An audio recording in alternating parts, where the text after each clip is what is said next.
ओम श्रीमद्भगवत गीता प्रथम अध्याय अर्जुन विषाद योग श्लोक संख्या 31। न च श्रेयोनुपश्यामि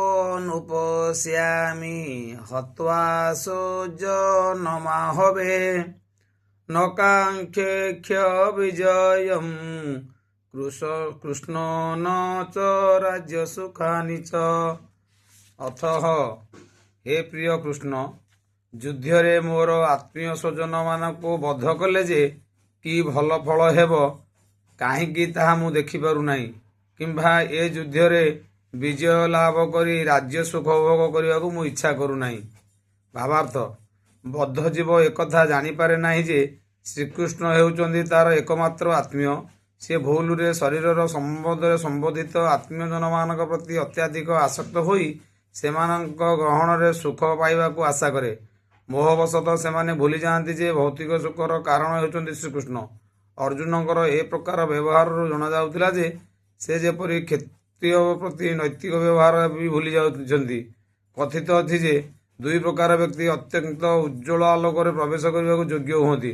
ପ୍ରଥମତଃ ଯେଉଁ କ୍ଷତ୍ରିୟ ଶ୍ରୀକୃଷ୍ଣଙ୍କର ଆଦେଶ ଅନୁଯାୟୀ ଯୁଦ୍ଧ କ୍ଷେତ୍ରରେ ତାଙ୍କ ସମ୍ମୁଖରେ ପ୍ରାଣତ୍ୟାଗ କରେ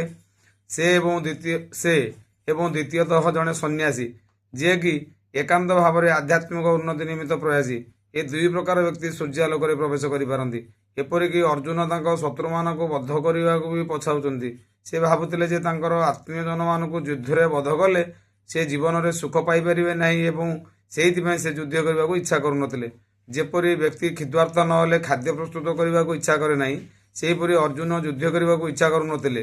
ସେ ବର୍ତ୍ତମାନ ସ୍ଥିର କଲେ ଯେ ସେ ବଣକୁ ଯାଇ ଉଦାସୀନ ଭାବରେ ଏକାନ୍ତ ଜୀବନ ଯାପନ କରିବେ।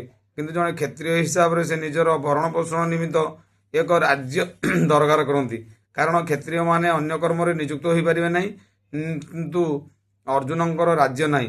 ଅର୍ଜୁନଙ୍କୁ ତାଙ୍କର ଆତ୍ମୀୟ ସ୍ୱଜନ ଭାଇ ବନ୍ଧୁମାନଙ୍କ ବିରୋଧରେ ଯୁଦ୍ଧ କରି ରାଜ୍ୟ ଲାଭ କରିବାର ଅର୍ଥାତ୍ ପିତୃରାଜ୍ୟ ଫେରି ପାଇବାର ସୁଯୋଗ ମିଳିଛି, କିନ୍ତୁ ସେ ଏହା ଚାହୁଁନାହାନ୍ତି। ତେଣୁ ସେ ଭାବୁଛନ୍ତି ବଣକୁ ଯାଇ ଏକାନ୍ତ ଭାବରେ ହତାଶମୟ ଜୀବନ ଯାପନ କରିବା ତାଙ୍କ ପକ୍ଷରେ ଶ୍ରେୟସ୍କର ହେବ।